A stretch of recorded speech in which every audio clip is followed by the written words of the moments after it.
Hey, MK. Yes. Notice how we have like 3 days left in the month and we're only now recording? Notice how this was not my choice? Listen, man. Listen, okay? It's been a busy month, all right? I've been filming Gigawatt and Jaws and... I'm playing a lot of Helldivers. But, hey, listen. I've been playing Helldivers in the AM, okay? In the AM. And in the PM. Hey, look. Hello, everybody. Welcome to the next episode of the TFI podcast, where MK yells at me for not being productive on the podcast recording. I get your bingo cards out, because I don't know what episode we're on.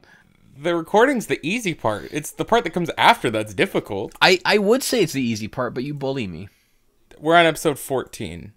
Earlier, with Core's permission, we showed some people the first 22 minutes of Gigawatt 4. And MK, you were there for that. I was there for the first one, but didn't you do it a second time? We did do it a second time, yes, because two of our close friends weren't able to make it in time. So... Anyway, a bunch of people saw it, and then the two other people joined, and we're like, well, we're just going to have to run it back. And so we played it again. And honestly, so far, great first reactions, even to the first 22 minutes. There's, I can't say anything about it. I just personally, there is one scene in it that made me chuckle more than any other joke in a TFI project. I think I laughed so loud for that. It's so casual too. I don't even think it's that funny, but it's just the delivery that the actor gives for the scene just had me cackling. I think I know which one you're talking about. No, you should. It's I think the reason why it made me laugh is because it reminds me of how you are. And that's all I'll say, because I obviously know we can't talk about the fact that, like, you know, Gigawatt 4 is actually like connected to Transformers 1, and we got Chris Hemsworth in it, and like it, you know, really cool. Oh, we did? Yeah. Oh my god. You didn't know? You didn't know your own film? No. You didn't know your own film was sponsored by Hasbro? Oh my god. No, I know there's some people here that will take this seriously. No, that's not what happened. That is a full joke. But yeah, no, the first 22 minutes got like great reactions, and Cooler and I decided that that's the amount we would show, because that doesn't get too deep into the story just yet. Because for those who haven't seen the social media posts so far, with still more scenes to film, Gigawatt is over an hour and 30 minutes. It's finally like our first feature length, like movie length project, which I didn't expect, because MK, the funny thing is, the Interstellar remake, that's an hour and 8 minutes. That was an 85-page script. So far, Gigawatt is an hour and a half, but that script is only 75 pages. It's actually shorter, which is interesting. But then I realized, like, we've really like stretched out the emotions and like the atmosphere and the action scenes in this project. Yeah, and it was really weird how of that 22-minute clip you previewed, there was 2 minutes of actual footage and just 20 minutes of like a black screen. It was really weird. The pacing of this film, I will say, has been throwing me off a bit. I mean, hey, 20 minutes of a black screen, yes, but if you look closely, you can see it's, you know, there's Gigawatt in there. Okay, that makes sense for the context of the scene now. Okay, I get it. It's an artistic choice I respect. I will say, though, but like working on Gigawatt 4 has reminded me, MK, of when you and I were going through the editing process of Jurassic Spark. Because when we were doing the editing process, the film was like 45 minutes. And at first, MK's like, hey, Sam, throw in this scene because it'll make it flow better. It'll fit the pacing and explain more. And with each added scene, to make the story flow better, it crept up more and more to an hour, and it got so close to the hour that MK goes, Sam, find as much stock footage as you can, add as many shots of dinosaurs and the landscape as you can. 58. It was like 58 minutes long or something. I'm like, we can add 2 minutes of like, there's 2 minutes of establishing shots, which in hindsight may have not been the best choice, but it's so funny. I showed Jurassic Spark to one of my in-person friends who knows nothing about Transformers or anything like that. And I said, so what do you think of Jurassic Spark? And he goes, That was great, but the pacing was a bit slow, and I went, "There's a reason for that." Yeah. I'm like, in hindsight, we were just so on the gun of, an hour-long film. But you know what, though? I personally love all the new stuff we added because it really gave the feel of, Jurassic Park. But Gigawatt is a project that, like, Cooler and I were like, let's see how long we can make it and see if we can make it the longest film. And by the time we were done, without any additional scenes added, we passed an hour and 15 minutes. And we were just kind of blown away by that because we didn't understand how it was that long due to how long the script actually was. But it was the slower pacing and letting the emotions drag out and all that. And it's really Jurassic Spark and Gigawatt have really taught me better pacing, because I look back at my old films I did myself or other collab stuff, and sometimes dialogue scenes go a little bit fast. Characters seem to almost interrupt each other as they're speaking. But now it's like, let's establish the world. Let's really have a character speak slower during this scene, increase the gap between two characters speaking, and that alone adds quite a lot of time. Yeah, it was really interesting how you decided to do a blur vision for this film, where like the whole film is told from Blur's perspective, so everyone talks like this, and it really makes the film stretch out, I wondered what the hell you were saying, and then you... I was like, okay, this is clearly a bit, but what the hell is... My bits are planned like three stages in advance, man. But when you were like blur vision, I'm like, what the hell is blur vision? Then you explain, I'm like, god damn. You must know that would be a funny bit for a movie, actually. The whole movie of that. Yeah, that would be great. That's sure good. I like to say that would be on par with the entertainment of my favorite movie, which is just watch paint dry. We should just like make a film and shoot it in high speed and then roll it back to 23 frames per second. Just watch how slow it is. Oh my god. Have everyone record their lines, set it to like ×2 speed or something, and then... Well, no, that would probably just make the speed the same, whatever. Yeah. But, doing these like longer films, because only a few films have reached an hour, and that's, I believe, the Interstellar remake, Finest Hour, and Jurassic Spark, and now... Yes. Gigawatt, yes. And I find films are just naturally getting longer over time. It's become kind of a challenge to write a script that's not close to 70 to 80 pages. When I was writing Steel Jaws, I'm like, I got to a scene, I'm thinking, oh, I can do this and this, and I thought, no, we're not making an hour-long shark film here. Keep it short, keep it contained, And what I find interesting is when we showed the 22 minutes of Gigawatt 4, the first 22 minutes alone is longer than the first Gigawatt film.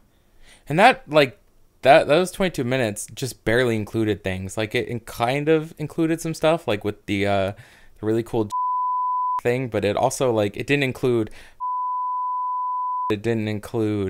the fact that, like, is returning as... It didn't include any of that, or like the really cool plot point where like it's a super emotional moment, and they at the end.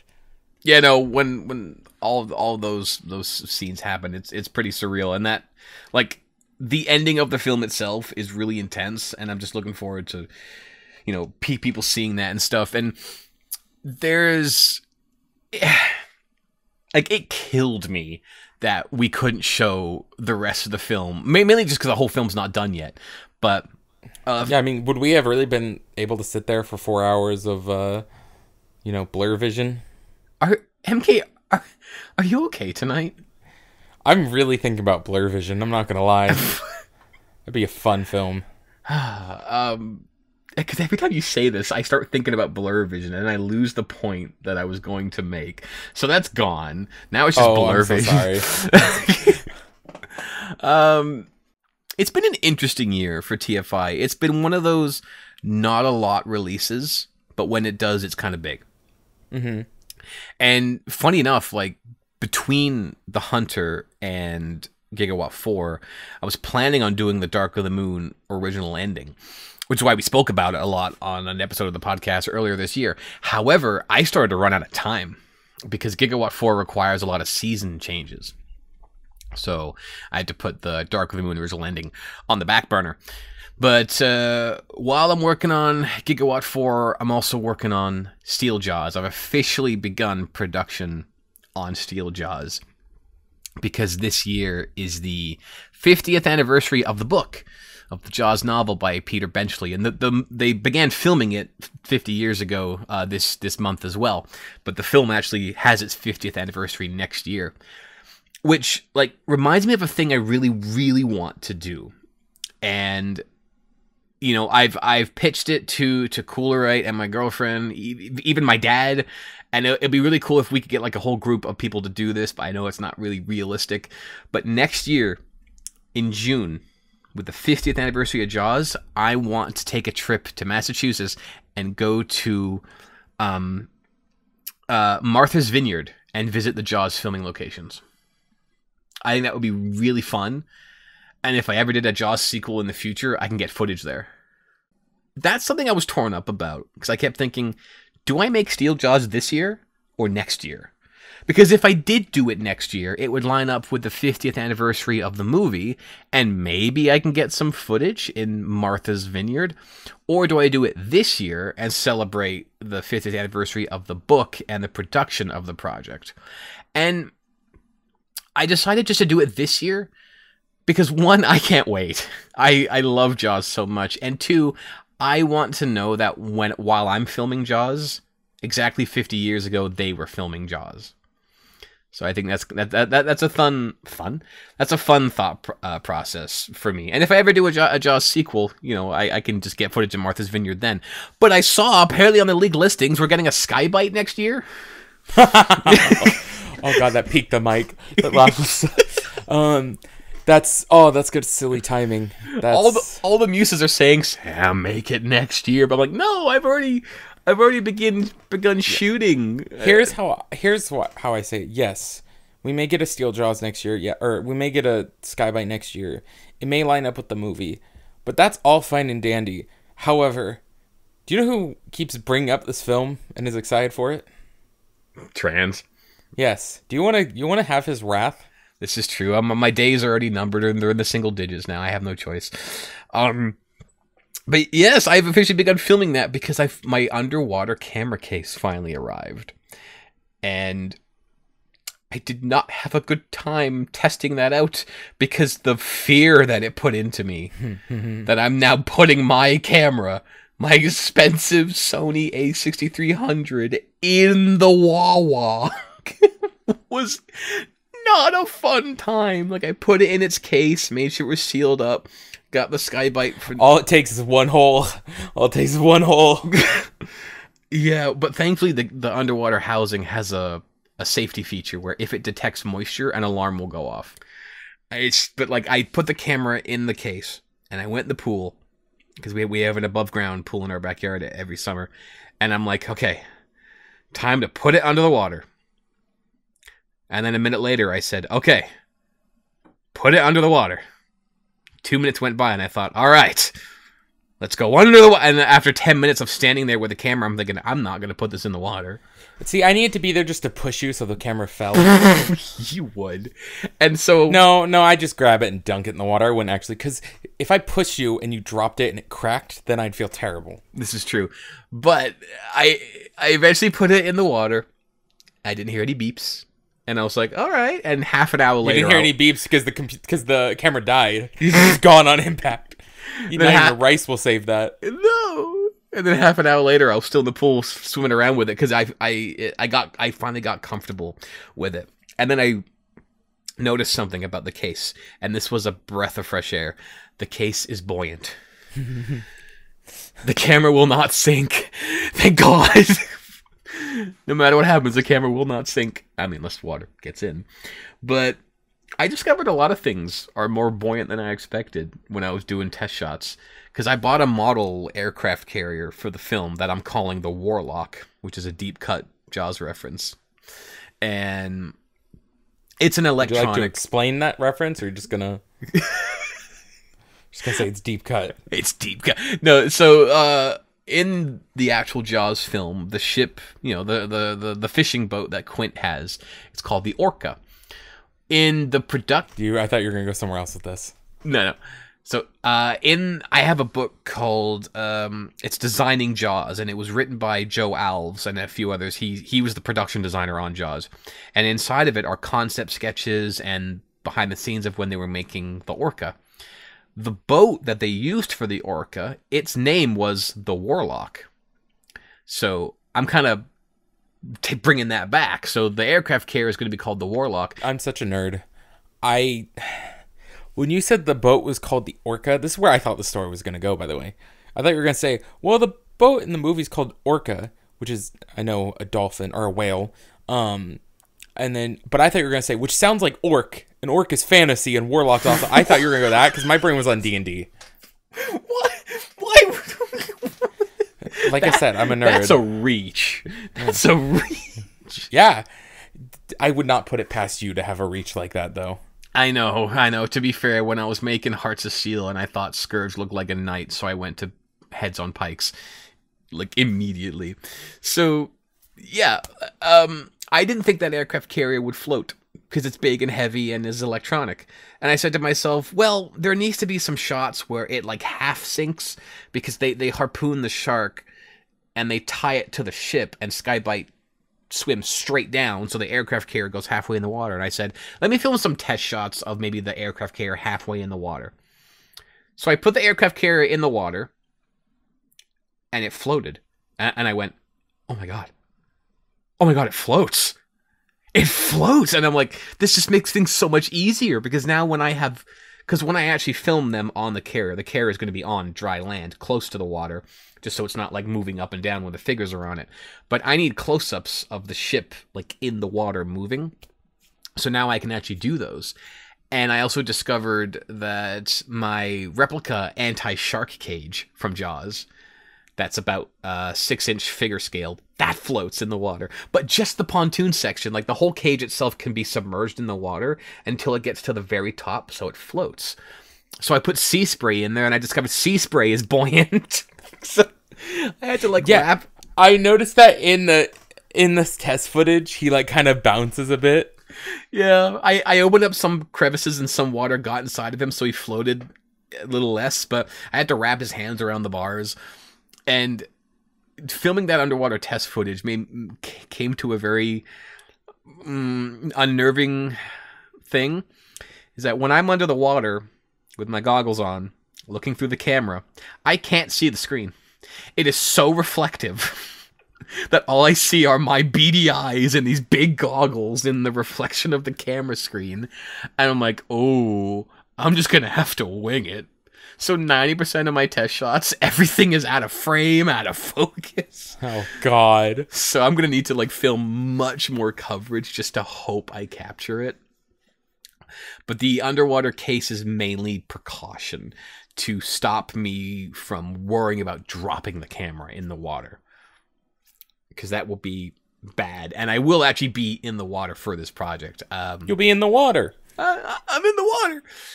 What's halting production on Jaws right now is all these things keep coming up that I think will work great for the film. At first I was like, all right, let me get an underwater camera. And I said to myself, right, once this underwater camera's here, I'm going to start filming. Then I saw the replica shark cage. I thought, well, once that arrives, I'll start filming. And then, oh, there's a Takara version of Skybite with a darker blue and chrome. Let's get that. And now I'm waiting for that one to arrive. And I'm thinking, all right, let's not get more things for this film and actually start filming the water stuff. Because there's a scene inside the aircraft carrier where they have a whole conversation. And that I shared on Twitter and Discord. And that's like the only indoor scene. That's the only scene I could have actually filmed and finished. And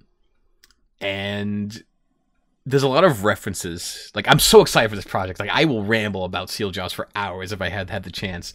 But there's a lot of references in there that I'm excited to do because I picked up a few books when it comes to Jaws. I picked up, the graphic design behind Jaws. I picked up a book called Memories of Martha's Vineyard, which is a whole behind the scenes with photos of when they were filming. I picked up the Jaws book itself by Peter Benchley. I've been listening to the audiobook of that while kind of skimming through the pages. And I bought the Jaws screenplay because I found a seller on Amazon that like takes scripts and puts them into book format. You know, I mean, they're still formatted as a script, but it's in a book. So I read through the Jaws script, and I went, "Oh, this is a scene that wasn't in the movie. I'm gonna use it." So I rewrote an entire scene to feature a scene that was not actually filmed in Jaws and put it into ours. So just like Jurassic Spark, there's references to the movies and the books. And I'm curious to see if people pick those up. I can't wait for this to go in production because I have to drown myself while screaming. Yes, you do. I can't wait. I told you I'd do a take in the water. I'm not lying. You know what's even better? My mom, she bought a quick inflatable. Inflatable? Oh, that's a deep cut that you won't get. Anyway, I'll okay, real quick. Inflatable is what I call, you know, those car dealership floaty guys. Yes. There was one time I didn't remember the name, so I called it an inflatable jelly boy. And I forgot who I was. I know I was in a call with Spooky D-Man and someone else. But anyway, so my family got a blow up pool. Like, I guess not a floaty pool, but you know what I mean. I'm like, I could shove my head in that and get a little mic, put it near me, and just scream into that. I mean, who cares if the audio quality is that terrible? I'm underwater. It's like, yeah, as long as you're under the water. No, it's gonna be like because I need to hear while you're under there. That would be so much fun. Fun fact, you know how in the first Jaws movie, you know how Steven Spielberg got the recordings of people screaming under the water? Because it wasn't actually them screaming under the water. No, I didn't. No, I don't. Steven Spielberg had the actress who dies in the opening of Jaws, and he had her scream while he poured water down her throat. Oh, so he waterboarded her. Which is now known as waterboarding, yes. Yes. So what you're saying is you should waterboard me, like fly down here and just, yes. You know. Yes, like that's why I'm sad you're not coming to TFCon this year. That was my whole plan. Oh, okay. Your plan was to get me in Canada so you could waterboard me. Yes. So I would go into a foreign country. To the outside world, it looks like I'm going to a foreign country to a stranger, which I know you're not a stranger, but to a stranger, and I get waterboarded. On camera, yes. On camera. Sign me up, dude. And there's, you know, when it comes to that, I might have to do something similar because you need to waterboard yourself? I can help you.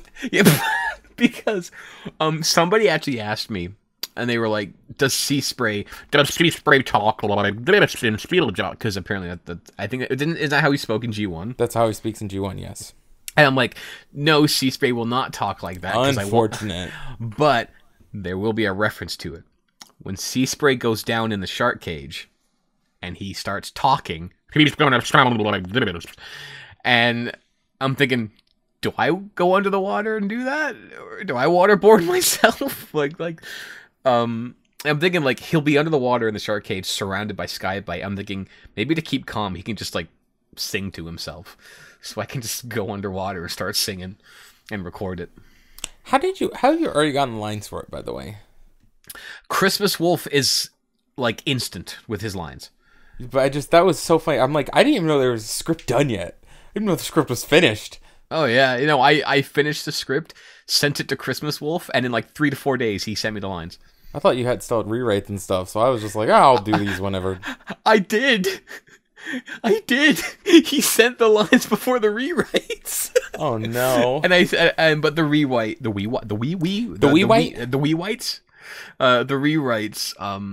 he was able to do those. So what I did was I took his recording and spliced in the rewrites in the right order. So here's the question: when are we doing Steel Jaws meets Street Sharks? Street Sharks? You don't know what Street Sharks are? I don't. Google it right now. Do you know the Teenage Mutant Ninja Turtles? Yeah. Okay, think of it like think of GoBots to Transformers. That's Street Sharks to TMNT. Street Sharks? What the hell is this? That is I think 90s, Look 80s, at the 90s, hammerhead. Look at the 80s, 90s cartoon. 94. Okay, yeah. Yeah, that's Street Sharks. No, this is the real crossover. So I just said, when are we doing that? When are we doing Transformers X Jaws X Street Sharks? But I will say, when it comes to the Jaws crossover film, you know, we've done a few types of different crossover films.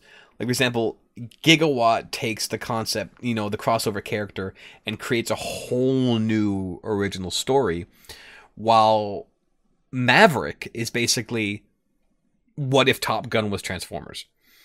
Jurassic Spark kind of... Jurassic Park is unique because that kind of takes the canon story of Jurassic Park and continues it as if Transformers appeared. Steel Jaws is along the lines of Maverick. It's basically, what if Jaws was Transformers? And Steven Spielberg is my favorite director, and to finally be making my own project. Like, I wanted to make this last year, and I am glad I waited because I was able to get my hands on a lot of better stuff for it. But that's what I'm filming this year, and there's another project we're going to start by the end of this year that I was pitched ideas for. MK, do you know what the film is? You know, I was gonna try and come up with some bit. I was thinking real hard about what dumb title can I drop, and I just blanked. I'm so frustrated. You couldn't have brought back Blur Vision. Well, Blur Vision wouldn't have been a new film. That's how you see. I watch all my movies in Blur Vision. Do you know how I do that? How? I go to YouTube and I just put on the time, the point like 5% or whatever. I just watch. That's how I watch all your films. So, what project did you give me ideas for, MK? I mean, there's so many we are working on. I mean, it's hard to... So anyway, this last week, Sam and I finalized, or not, I shouldn't say finalized, I guess, the basic plot for Rollout Dreadwind. Mm-hmm. One of our many Rollout character-based spin-offs that we're going to be working on more in the future. But yeah, MK, you pitched me a really unique idea for Rollout Dreadwind. And and as you said, it's kind of meta in a way because of like of what you pitched. Yeah, there's so few. I don't want to get too much into it because I want to wait till we're a little more in production to talk about it, but there's something really unique about using that. I think of all the Rollout spinoffs we have planned so far, which are Dead End, RC, Dreadwind, and Medical Masters, right? I believe so, yeah. It's Medical Masters, that's the name, correct? Yeah. Okay.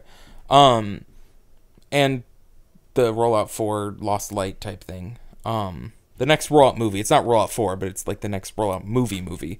But anyway, of those, none of those could tell the story we're telling in Dreadwind, because the story revolves around not Dreadwind himself as a character, but Dreadwind's place in the Transformers universe and in the Transformers fan base in general, which I think makes it so much more compelling. Because I think the biggest thing we struggled with was, how do we tell a compelling story with a character that no one knows or really cares about? Like, how do we tell the story of a background character? And I think we were able to find a story that works so well because he's a background character. Yeah, and the story just plays on the whole, like, people don't really know who he is, and the story you pitch kind of fits with that, and I'm excited for that because the only sort of Rollout spin-offs we have is First Aid and What Might Have Been, and it'll be nice to do another character-based spin-off that's on a character that wasn't too prominent in these films. The other thing I really like about what we did with Dreadwind is there's plenty of stories of like the underdog background character becoming the hero, but I think one thing that we kept that was very important with Dreadwind is at no point does it feel like he's the main character of the Rollout universe. Like, he cements his place as still being like a background character, which again I think makes it so compelling. We're not telling a story of like the next hotspot with this. Like, we are very much telling the story of this grunt character, but I think by keeping it from being a grand like underdog story. I mean, it's still kind of an underdog story, but by keeping it from being the next like, oh, he's a hero, all this, he saves the day, I think again adds to the overall narrative we're telling, because it's a very character driven film. It's also one of the first times we've ever done a film that focuses on a Decepticon. Is it now? I believe it is, because most of our films, all the main characters are always Autobots. There's, I think, one kind of exception, which would be Origins Unknown Season 1. But even though there's no Autobots or Decepticons, it's more like the original Decepticon. But it's also about his rise and his downfall. Yes. Yeah, this is like it's interesting because, you know, I've thought about maybe focusing more on the Decepticon side of it and showing some of those films and showing that like not all the Decepticons, you know, are these bloodthirsty guys, that some of them are just part of the war, just, you know, because they were either enlisted or they had their own personal reasons. And I like the reason that you pitched for Dreadwind. It's a really interesting you know, concept, and we're gonna probably start working on that near the end of the year in the winter time, because it's sort of a, you know, prequel to all of them, right? I think this film goes the furthest. I think it goes the farthest back in the timeline that any rollout project has gone so far, not counting, or what is the first, basically the, not counting the like origin where they explain how the universe was made, but is it like the, what was that one called? It was like the animated rollout, the animated series prologue. That's about as far back as you can go, but outside of that, I think Dreadwind, where it starts in the story, predates Bombard, Stella, First Aid, all of those. Yeah, no, pretty much. It goes to like pre-war or like just as the war has started, and it's interesting. And also, and it's honestly a great way to segue. I think what's handy is there are so many like legacy origins, like 2-packs coming out, which is great because like I have a plethora of Orion Paxes to choose from, especially after what was revealed today as well. And we have all these characters that are from, like, I believe the IDW comic verse. Yes. And we can bring in a lot of these like Origins characters to really, you know, help flesh out the world. And I'm really eyeing that sort of Gladiator, Megatron, and Security Officer Orion Pax 2-pack that came out. Oh. Because, did you see it? I did. It looks really nice. Although, isn't that like the second version we have of that Orion? Because and that Megatron. Well, see, but that's Gladiator. Megatron, his paint's different compared to the Origins where he's in the mine. But the difference between the Optimus is kind of the one gives you an unmasked, one gives you like, I do think the new one is closer to his design. Yeah, I think so. Like the last one they did, what other figure did he come with? Senator Shockwave. Yeah, Senator Shockwave. That Orion was the Hound mold, which I thought was a unique and interesting choice for the character. But I do believe that because they're using the Studio Series Gamerverse War for Cybertron Optimus for Orion, and I think it works really well. I do too. I already made a deal with someone. I'm actually not gonna get that 2-pack. Well, I'm gonna get the Megatron. Because I know someone who really wants the Optimus. Because I'm not that connected to that design, but I do really like that Megatron, so I'm actually going 50-50 on it. I'm going splitsies. Who are you splitting it with? The Morning Shorts. Ah.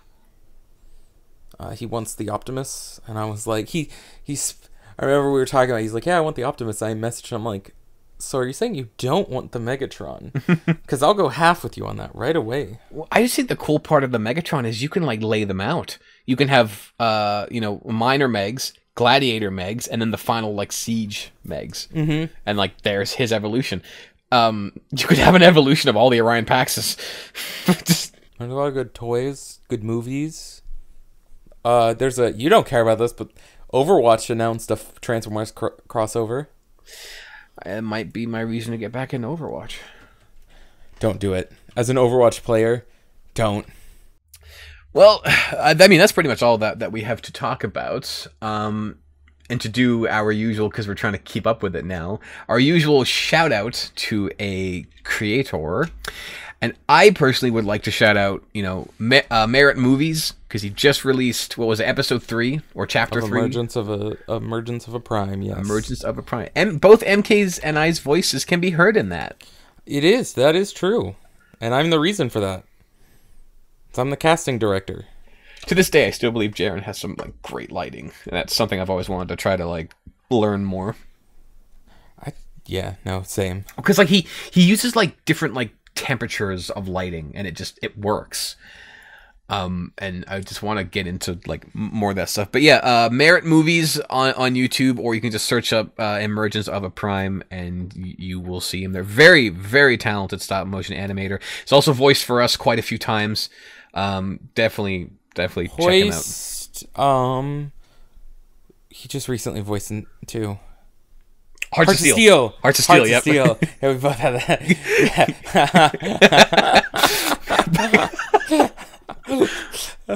Anyway, both got that right at the same time. Yep. But yeah. So that's pretty much all that we have to talk about. MK, do you have any final words? No, I do not. All right. No blur vision. No... Oh wait. Yes, I do. Okay. We are recording this episode as of June 27th, 2024. Let's not do this next month. Can we please not wait 3 days before the month ends? See, here's the funny thing. MK right now is saying, June 27th. But remember, MK's 3 hours behind me. Oh, sorry. For Sam, it's June 28th. So I have even less time. Yeah. No, I'm off work tomorrow. I'll probably just try to edit this in one sitting tomorrow, just so we can get it out. But I'm thinking what we can do next month, MK, is record the podcast after TFCon, so I can talk about that and everything. Oh, sick. Yeah. I would like to go. I know you would, and yeah, but you got responsibilities. Yeah, I do. All right. Well, hey, MK. Yes. Did you know you got the ball rolling on this, and that you deserve thanks for it? I did. I did know that, and I do deserve the thanks. Thank you. I feel like we've made each other laugh on this episode more than we have in recent ones. Oh god, no. You know why? Because we're both tired and we have headaches. It's just I don't have a headache, but yeah. No, mine just got worse. Here, let me beat you with a hammer and it will make the headache go away. Oh no, I just need a digital lobotomy. I can do that too. Please no. While waterboarding me? Yes, exactly. So, all right. Well, thank you everybody for listening in. We will see you in July. Fare thee well. Fare thee well. Is that the outro music? Is that?